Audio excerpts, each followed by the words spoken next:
me just clean the eyes up so the eyes looks weird. Yeah, so oh my god, this looks so good. Today I want to actually show you guys a step-by-step process on how exactly I edit my pictures. And I know I've been doing a lot of speed edit, and a lot of people have been asking, when are you going to do a proper tutorial, something that we can watch, something that we can learn from. So I thought I should start from the very beginning. The makeup she has on was done by Mavella Makeover. Thank you, Mavella. First of all, I already have the one I like personally, but I would want you guys to choose your next one, the next one you would want me to edit. But I'm going to choose one that I like personally right now and work on that particular one. And it's going to be, you guessed it, this one. I really like this picture for a lot of reasons, but one outstanding reason will be the fact that I think a smile here is just so beautiful. I have actually, like I said, worked on one already and it came out very beautiful, but you know, I want to work on this one like from the very top till the end while you guys are watching into the editing proper. So one of the things I like to do first is what you just saw me do now, the cropping. I change it to full so I can see the full range, you know, the whole and the entire process, and then unlock it so I could crop it freely. Normally I crop my images straight from, you know, not Camera Raw, I mean from Photoshop. So I just like to put it straight ahead into the 4x6. I use a 4x5 mode so that I don't have to worry about that later. But yeah, that is one of the first things I do. And in situations where I can't effectively crop the image, you know, from Camera Raw, I usually wait to I get to Photoshop itself. That way I can add the white bars to it. Yeah, so moving on. The second thing, of course, is the profile optics. I check all of that just to remove all those vignetting and also to do the chromatic aberration, and yeah, that works for me. And sometimes, like in this case, I might even bring back the vignetting. I feel like it's exposing some things I don't want to be exposed for, and then probably reduce that distortion because it's making our face a bit bloated, so put it that way back.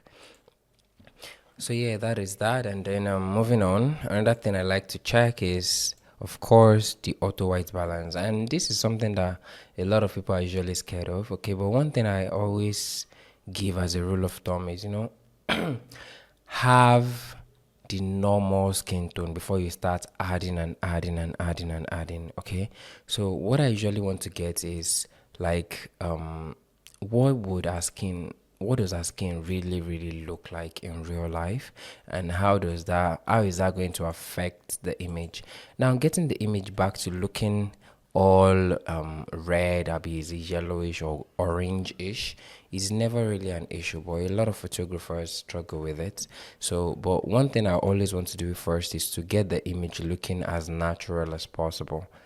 Once it's in the natural state, and I think between 4,200 and 4,500, it works always for me in getting the actual color for the person. You can see from here to here, and you could see that the wall, you could tell that, okay, this was a gray wall, a white wall, instead of, you know, well, because I moved my light away from it might not really look like that, but you could tell somehow that this was a white wall instead of this yellow looking like cream off white-ish. So yeah, so that's one of the first things I do, and then add some exposure. Now why this is important is at least know what the image looked like at its base form. And a lot of people don't even give their images a chance. You know, your image is looking all contrasty, probably based because of your camera profile or picture profile settings, and you're not even bothered about, you know, trying to fix that first. In fact, most times I go to the extent of trying to match the camera settings first.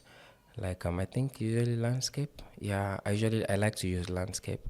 I just feel like this also looks super natural, and also the portrait mode and the standard mode. But you know, for that contrasty people that like it, I think I usually like either landscape or color, and I'm going to go with the Adobe color for this one.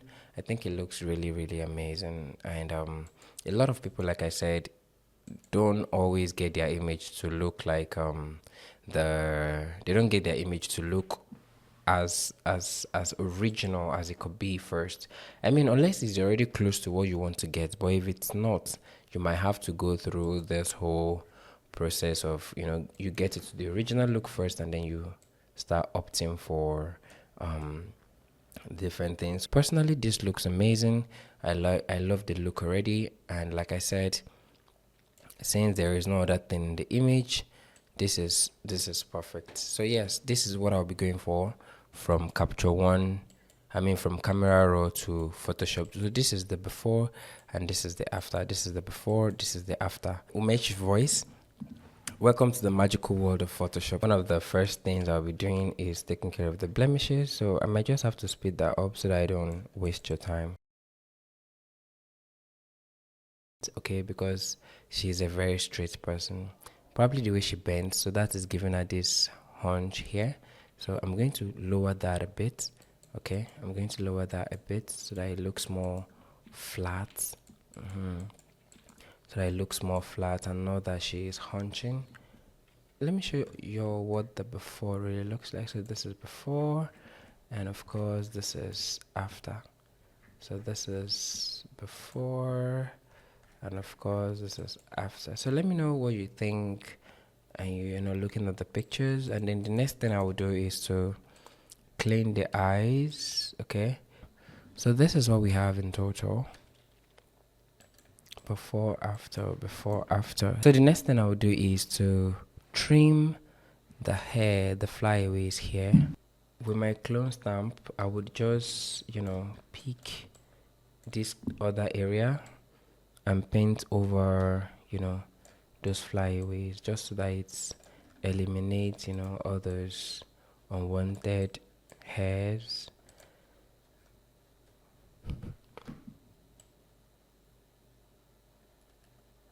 Yeah, just like that, as you can see. Yes, so I usually would press Ctrl H to hide the selection so I can see what it looks like before I deselect. Then just press Ctrl D to deselect. So this looks rather amazing to me, as you can see: before, after, before, after, before, after. Frequency separation. Now frequency separation is the tricky one for a lot of people. I think it's probably one of the major concerns for a lot of beginners and even some pro editors. Okay, so as a rule of thumb, I think, you know, the megapixel of your camera matters. That's one. Yeah, I really think it does. That's one. And then two, of course, the amount of smoothness you're hoping to achieve is achievable with the level of your radius. That's your blur radius. So for this one, because I don't want it to be all that smooth, all that flawless, I'm going to be using 5. Now I could go higher to the point where the image is not only, you know, the rule of thumb is to, you know, blur the image out to the point where you no longer see the texture, but you can also go to the point where the image is actually looking blurry, that kind of height. So yes, this my camera is a 24 megapixel camera, but honestly, I'm always amazed by the quality this camera is able to pull in most of the pictures. So I'm going to now go ahead and, you know, click OK, and the action will finish everything for me. So yes, this is what we have. As you can see, before, after, before, after. Of course, there should not be a difference in your image. So the next thing, I'll start brushing. Now, people have different opinion on how brushing should look like and how you should feel about it. You know, backstroke. I heard someone say circular motion. You know, there are a lot of suggestions. I would call it suggestions, but people have a lot of opinions on how you should brush and which one works for them, and I think that's particularly true. But one of the rule of thumb for me is if you can brush and immediately see the difference, like it should be a build up, but if you can brush and you're immediately seeing the effect and the difference, a lot of the times you're probably doing it wrong.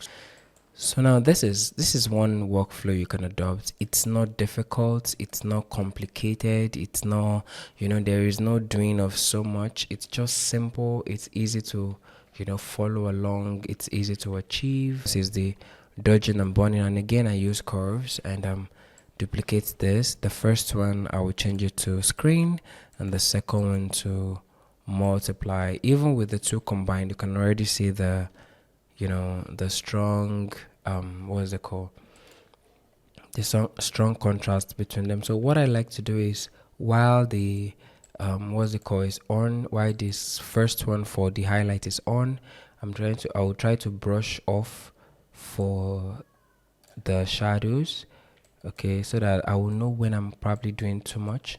So brush off for the shadows like that, brush off for the shadows like that.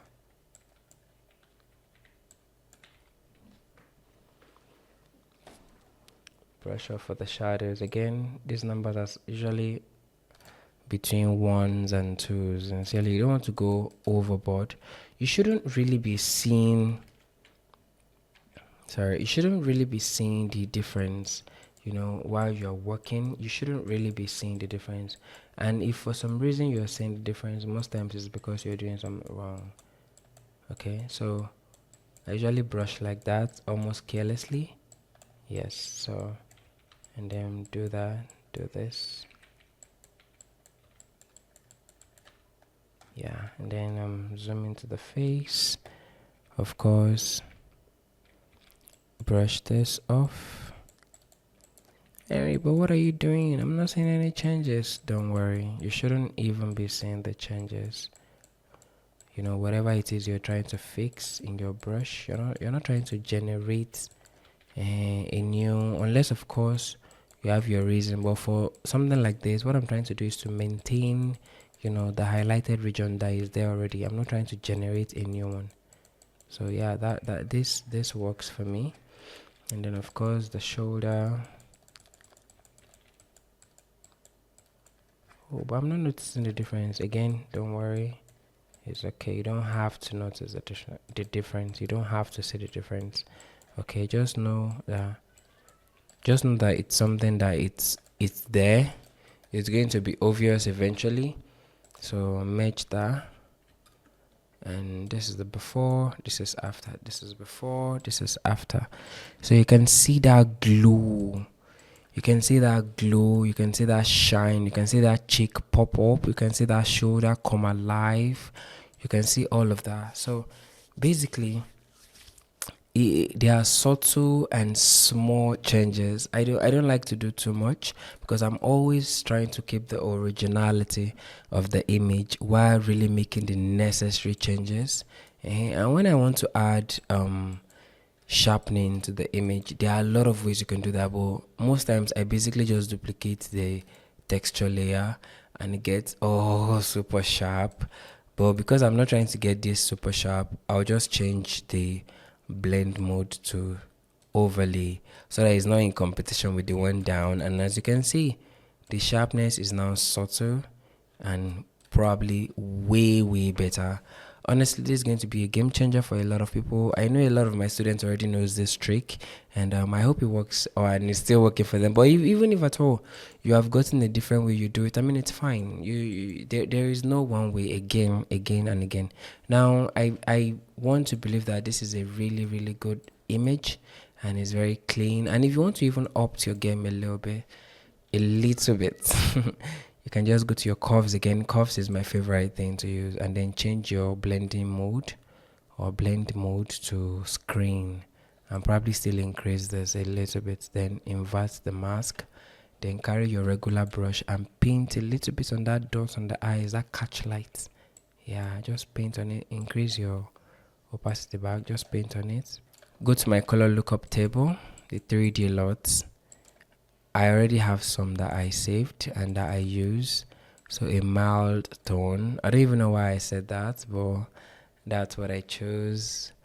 and then come to my image, apply image. I want it to apply to only certain areas, not the entire image. So as you can see, a very subtle effect. Control U, which is, let me just remove the color and probably drop this a bit. Okay, no, reset that default, and then go to the red. Gosh, again default, go to the red, drop this. Okay, leave this alone, and then go to the yellow and drop this, and drop this a bit too. Okay, and leave this up, and then come to image adjustment threshold and probably reduce it. I think this will work now. Yeah, I think this will work now. So okay, then add your Gaussian blur, just an amount. I don't really know how much to add. Then screen. Oh my god, oh my god, this is so good. Okay, this is so good. I don't know who you are, I didn't save your video, I just know what you did, and this is so good. Oh, maybe it's not for portraits, or for this one I might just clean it off some places like the mouth, because I think that looks very weird that somebody's mouth is bleeding. Okay, yeah, so probably can clean that off there, and clean that off this place and this place. Just leave it right about that. Okay, there's something about the glow that is different from, dodging and burning kind of glow. It's just so good. Let me just clean the eyes off, so the eyes looks weird. Aha, yeah. So oh my god, this looks so good. Wow. What do you guys think? Let me know what you think. But that looked so good. Well, one of the last thing I always do is to make a selection of the face round like this, just the middle. I always try to be perfect, but overall shape basically. Yeah, something like that. No, not something like that. Sorry, hold on. Just this, yes, and then quick marks. Add Gaussian blur. Yes, about this point is okay, and then exit the quick marks, and then add curves. Again, curves is my favorite guy, and then just boost the center. I don't know why I do that, but like it works all the time. Like it elevates the look on the face, because I'm not easily satisfied, or I'm not easily, contented. I'm going to add something you probably wouldn't expect, which is the Irish blur. I love this blur like a brother. Yeah, I love the blur. I think it's so natural. I think it's not given enough recognition as it deserves, because it can make your $100 lens look like it's 1,100, like $1,100 lens. And a lot of people don't talk about it as much, but it really does elevate, and improves the quality of your image. Don't forget to turn on the high quality. I haven't particularly noticed the difference, but I think it works. Yeah, and then just click OK, and as you can see, the image will be elevated. Now, it's not needed all the time, but I use it just to improve the look of the image, and it always does improve the look of the image. So this look like what an expensive camera or lens would take. You can see the fading of that blur into the, you can see how nice and soft and smooth that fades out. So yeah, that's what I would do. That's what I would do. So this is everything, and I don't know.